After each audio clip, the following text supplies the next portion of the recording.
All right, what is up, everybody? Welcome to episode 6 of the podcast. So let me make a quick introduction. If you haven't heard about the app Anchor, it's the easiest way to make a podcast. Let me explain.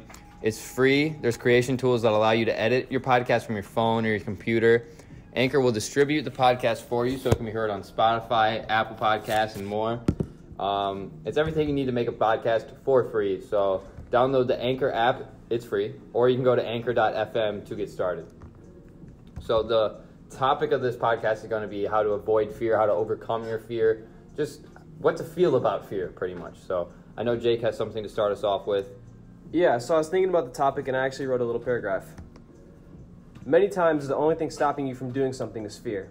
Fear is definitely real, but it's also all in your head, which means it can be overcome. Oftentimes the liberation of breaking out of fear can make people more resilient. One looks back at a fear-filled episode and thinks of the event in maybe a detached sense, or maybe identifies with it. Regardless of the perspective, it's true that fear is a tool that we are equipped with, which means that it shouldn't be used where it isn't necessary. Dude, that's 100% agreeable. Like, fear is just an instinct, right? Mm-hmm. Like, this was instilled within us back in the prehistoric times when there was cavemen. You had to run, you had to run for your life. Yeah. So that's where fear first arose. Mm-hmm. But as we advance through time, like, fear becomes a lot more elaborate and there's layers to it. Right. And you build those layers based off of past experiences. Mm-hmm. So like if you snapped your ankle while riding a skateboard, like you don't want to ride that skateboard because you associate you breaking your ankle with the skateboard. So you tend to stay away from that. Yeah. But you got to notice that fear and try to push yourself to accomplish whatever you wanted to do. Exactly. And off of that, I think that fear is just one of those things that's instilled in everyone, and they don't really understand that it's just a normal emotion. Mm-hmm. They get fear and they start freaking out because it's fear. They don't know that it's just as normal as happiness, sadness. Everyone feels it. Yeah, everyone feels it. It's one of those normal emotions. But I think the best way to look at it is don't let fear stop you, or don't be like scared of fear or whatever. Mm-hmm. I wrote it down actually. Embrace it. It's okay to be scared, but never let fear stop you. So like when you're jumping off a cliff or anything, but you know it's safe, don't jump off a cliff if you know it's dangerous. But when you're sitting there and you're like, everyone's doing it, but I'm scared. Why am I not doing this? That's fear like taking you over. So normal emotion, but just normal emotion. Gotta be able to push yourself in a sense to where you know everything will be okay. And trust yourself. Trust it. Trust yourself. Right. Kind of going off what you said earlier, Ty, like from a biological perspective, fear is incredibly useful. Like it keeps you from not doing a lot of things that would kill you. You would be dead if you did. Yeah. So like there's a lot of uses for it, and kind of as just society shifts over time, it becomes less and less useful. Mm-hmm. And I think kind of going off what you said, it's important for people that do suffer from a lot of fear and anxiety. Like, as corny as it sounds, like, you're literally not alone. Like, there are a lot of other people that have those same problems. Like everybody. Right. Literally everybody. Especially with FOMO, bro. Oh. FOMO is such a great topic that we got to talk on. So everyone nowadays is always face deep in social media comparing themselves and their situation to someone who's having more fun than them. Mm-hmm. But the reality behind it is that everyone is putting their best side forward. Just like you are as well. So you're on Snapchat scrolling through stories and you're seeing like maybe you're the group of people that you hang out with at like a movie or at a basketball game or something, and you're like, damn, like why didn't they invite me and shit like that. But that is the FOMO, fear of missing out. Like you need to be able to realize that it's not that deep and it's okay. Just like calm your senses down, you know what I mean? Yeah, I feel like if you could just take a step back from pretty much every situation you ever find yourself in. Like whenever I get in my car, like I'm rushing to get in my car, I always, whenever I close the door, I sit there and I focus on my breathing. I'm like, all right, how am I breathing right now? Because I feel like your breathing kind of, I don't know, determines how your mood will play out. Dude, it centers you. Your breathing truly centers you. It's an indicator. It's an indicator. Right. So whenever I hop in the car, I go, all right, let's go. Like I ground myself with my breathing. So like that takes a lot of fear out of me. I don't know if that makes any sense, but I feel like makes perfect sense. Breathing can reduce a lot of your problems. Mm-hmm. It does, 100%. Yeah. I think kind of going off the FOMO topic, like whenever I get in a situation where I think I might get FOMO, like I just try to realign myself with what I want. Like I think again about what I want. Like, is what I really want to like be at the bars, like spending money on drinks, like talking to girls I'm not going to go home with, Like, do I want to be time. doing that, or do I want to be like at home, like maybe getting better at whatever skill I'm trying to develop? Mastering your craft. Exactly. I mean, you just have to realign yourself with what you want. Yeah, I feel like my biggest fear is being average. So like I'm right there with you. Like a lot of the kids our age will go to the bars and they'll spend money and they'll surround themselves with people that don't know what they want.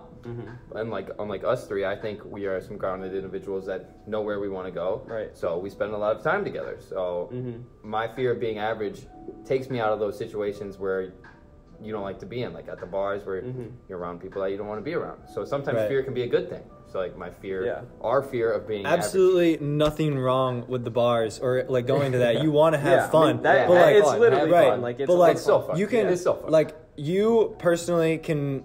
Like to yourself, you could be spending your time doing something more beneficial to you. Yeah. So that's why, like personally, I wouldn't want to be at the bars either. I would want to be doing something more focusing on myself or a relationship with someone.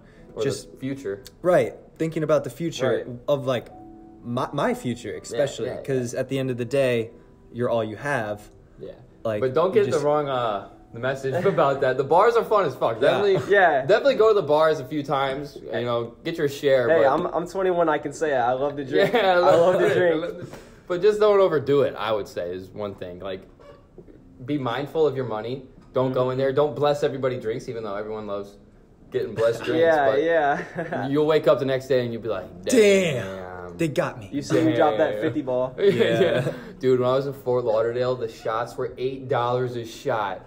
That's insane. I know. Like, great deal. That's like a shot of Henny at a nice ass club. Dude, but everyone's like, you know, you go down there to spend money. So like it's you do. You have to accept it. You have to be like, yep, this money, okay, it's gonna be spent. It's like you gotta put a little bit aside when you're going on vacation like that, especially to Fort Lauderdale or any big college city on a spring break. But back to the fear. Back to the fear. So I often say fear is false information appearing real. So what that can be is like, for example, think about anxiety.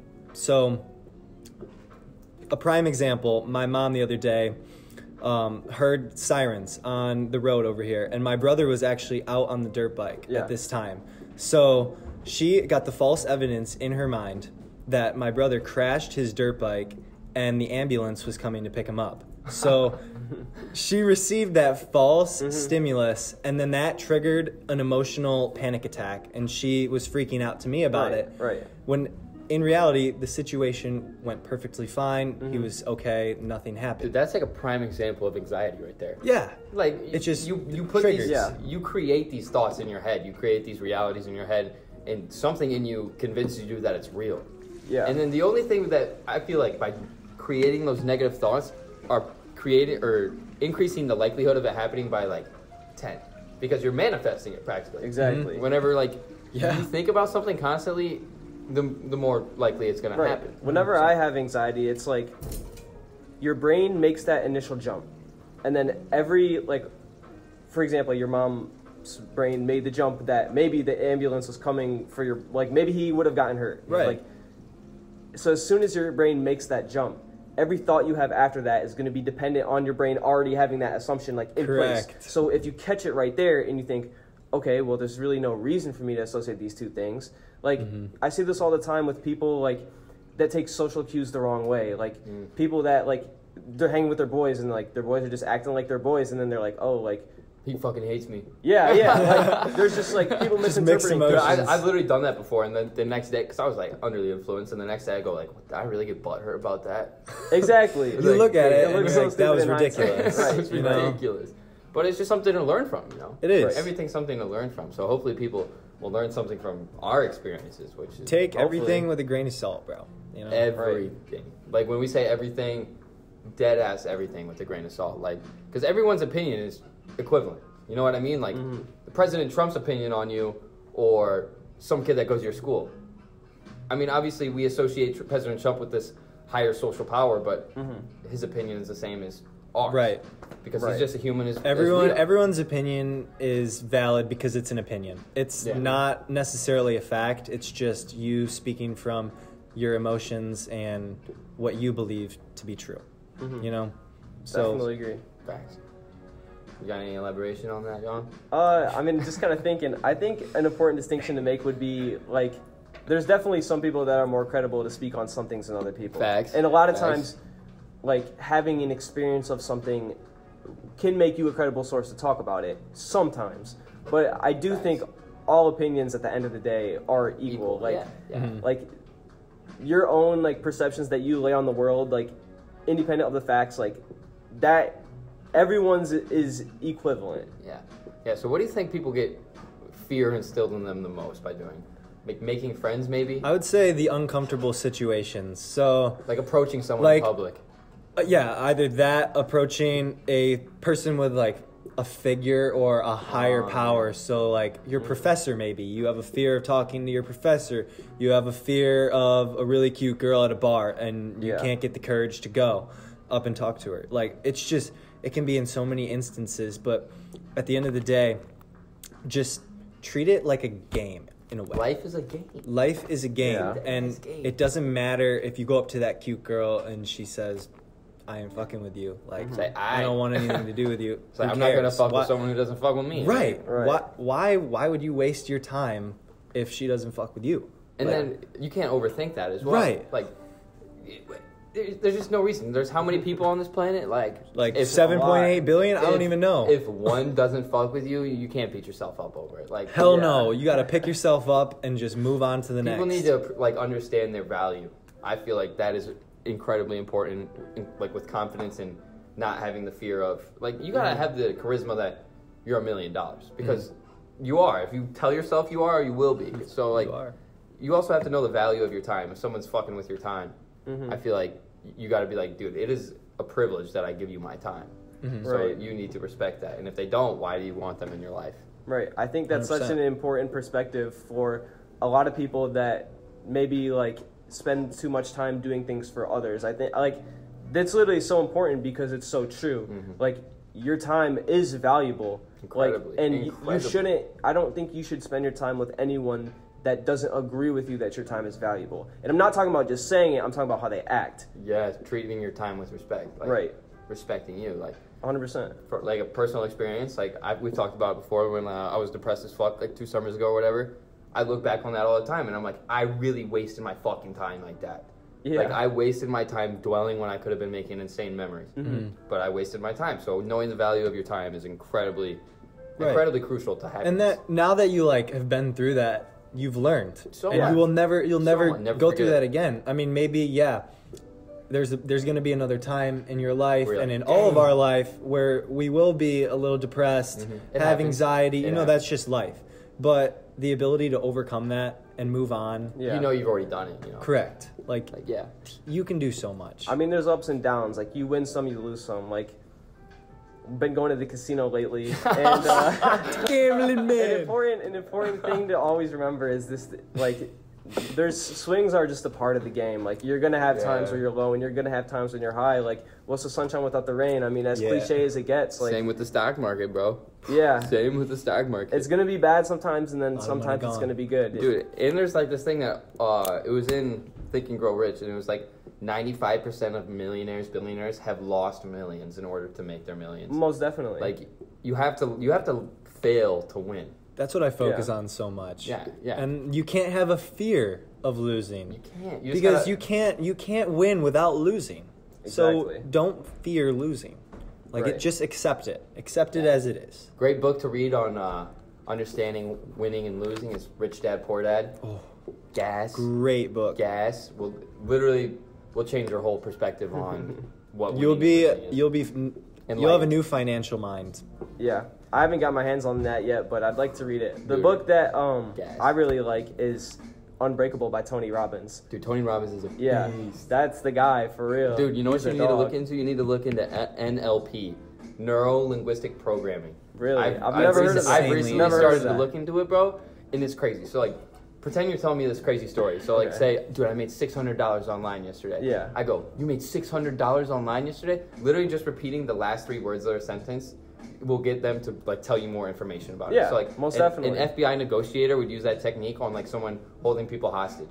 And so he'd be like, oh, you did blah, blah, blah, blah. And he'd be like, yeah, and then get more information out of them. So NLP is one of those things that I feel like can benefit so many people. Yeah, I mean, that's literally such a perfect way to just get people talking, like, when you're with them. Like, if you're struggling to find conversation, literally just doing that. Yeah, I mean, people love to talk about themselves. Dude, they'll be like, oh, I just got another opportunity to talk about myself. Fuck yeah. Yeah, like, and a lot of times what that person has to say is actually valuable to you because it will teach you something that you and then you can go off of that. Yeah. And then if you can't go off of that, you just do it again. Right. Dude, it's crazy. Constantly be trying to learn from other people. Yeah. Like that's such a great always piece be trying of to advice. enhance your listening skills. Mm-hmm. Like listening that's very important. Listening is so much more important than talking and elaborating. Yeah. Listening is such like an undervalued skill in our society now because it's all about me in society. But everyone you see has something to benefit you with, like something you don't know. Could not have put it better myself. There's always more knowledge out there. When I was at the hospital, I don't know if I've told you guys, like my pushing job. So every day I would, after they'd have surgery, I'd push them to their permanent room, not permanent, but like their. So I worked in the PACU, which is the post anesthesia care unit. So after surgery, they'd come in there and chill for a little bit, make sure everything's straight. Right. And then I would be the person to push them to their room. And then every time, if they were over like 30 years old, I'd be like, "What's the best advice you got for a 19-year-old?" Every single person, and they'd always be like, "Yeah, I get to talk about myself, what I learned." Yes. So I learned a lot of good shit from those people, but none of them ever talked about money. Isn't that crazy? That's a fascinating case study. They were always talking about love, and then I remember this one guy.